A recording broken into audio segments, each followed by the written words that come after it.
Nina was always the yes person. Yes, I can help with that. Yes, I'll stay late. Yes, I'll figure it out.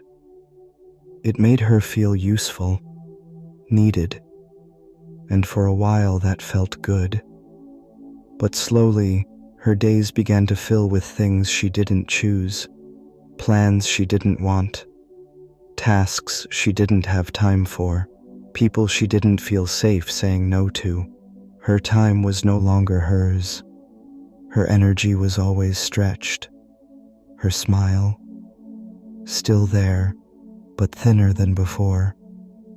One evening, after canceling a quiet evening to attend another event she didn't care about, she sat alone in her room, tired, heavy, and unsure why.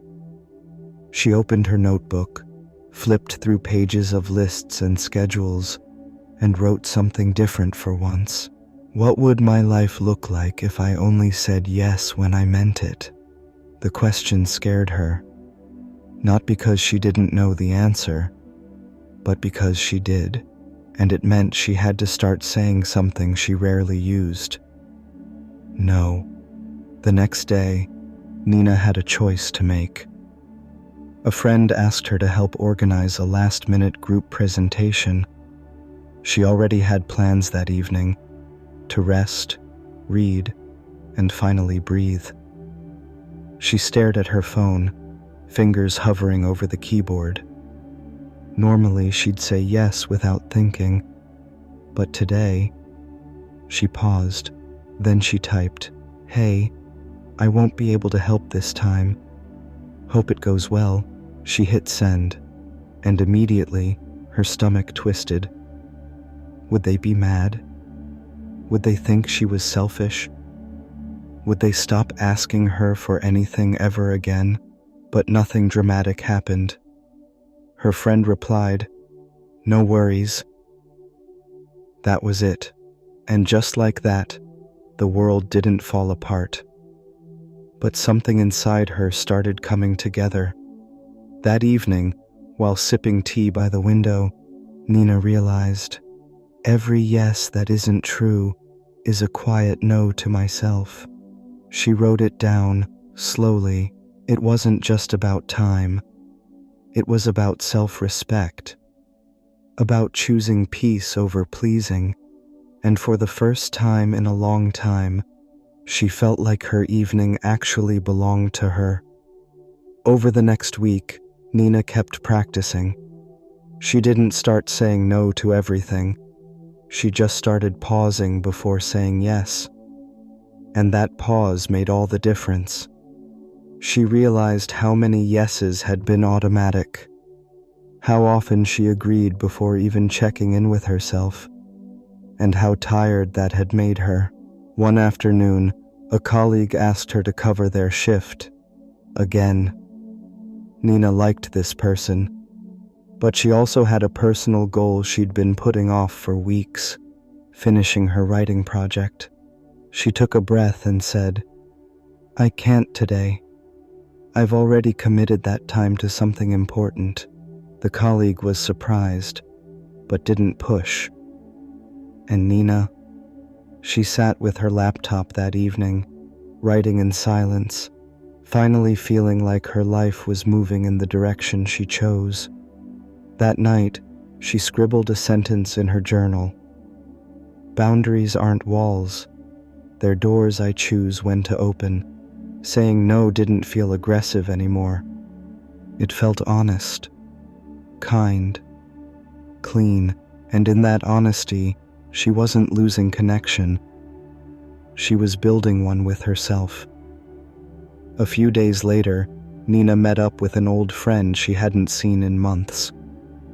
Within minutes, the friend began venting about everything. The conversation was one-sided, heavy, and draining. Nina listened patiently, like she always did. But this time, she noticed something. She wasn't just listening. She was absorbing. And it left her feeling small, like her own voice had no room to exist. Later that night, She thought about it. She wasn't upset with her friend. She understood life could be messy, but she was tired of always being the emotional dumping ground. So the next time they met, when the same cycle began, Nina gently said, "Hey, I'm here for you, but I also need space to share what's on my side too."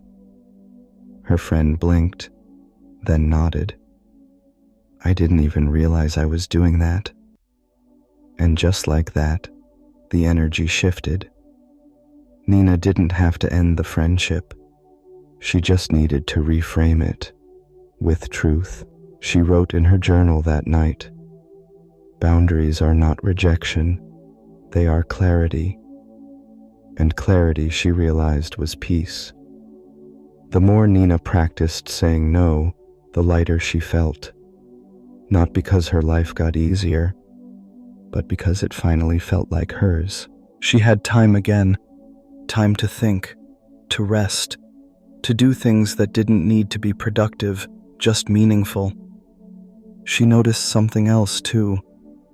People began to respect her more, not because she was always available, but because when she said yes, she meant it.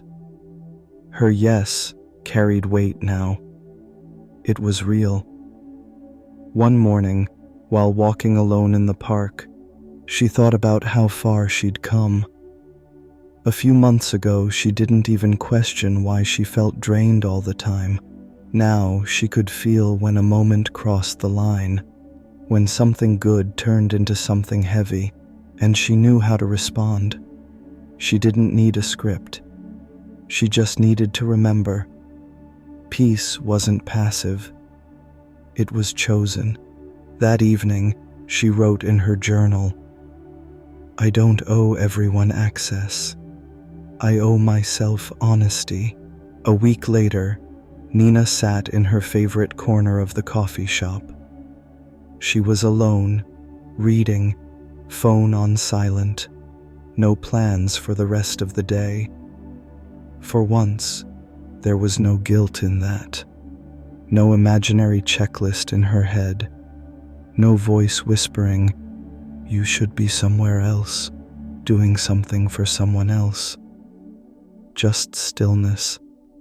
She sipped her coffee and smiled, not because life was perfect, but because she had finally made space for herself inside it. Later, she wrote her final thought for the day. "Saying no doesn't make me less kind. It makes my kindness real." She thought about all the versions of herself who had said yes when she meant no, who had smiled when she felt tired, who had shown up out of fear, not love, and she silently thanked them for surviving. But now, she was learning to live, because when you protect your time, your energy, your peace, you don't close off the world. You open yourself up to the life you were meant to live.